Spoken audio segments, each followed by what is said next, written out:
So I was working on a project at uni with Will and Simon, and their mentorship and everything they were teaching me was pretty great.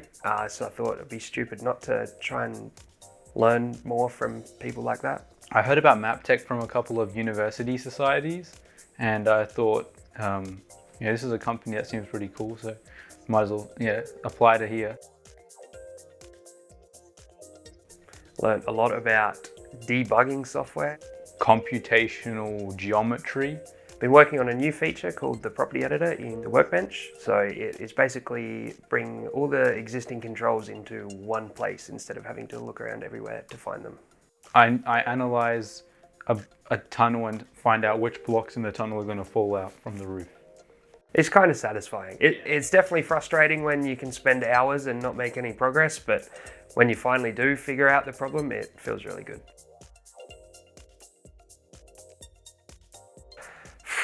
Picking up new programming languages as I'm going. So I came into this only knowing C++, and basically the first week, here you go, learn C#.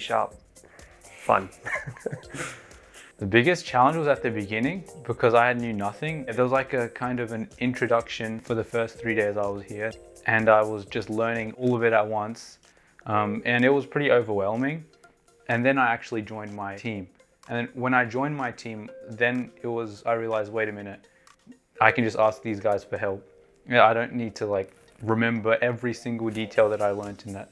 So it was a bit overwhelming at first, but I eventually got the hang of it just by asking around and taking time. Well, hopefully I get a career here and I'm off to a flying start. The way I code has definitely changed a lot for the better, and I'm probably going to take that with me wherever I go. Literally everything. I've just learned so much that it'd be hard not to just find studying easier with everything new that I've learned. It was an introduction to having a job, I guess, because you need industry experience. Otherwise, it's going to be very hard to find a job after graduating. No matter how much you think you don't know, you're going to know nothing when you come into the internship anyway. Any problem, no matter how big or small, it's just one question away from getting help, and the amount you learn on the job is ridiculous. So it's better to just get it done and start learning sooner instead of putting it off.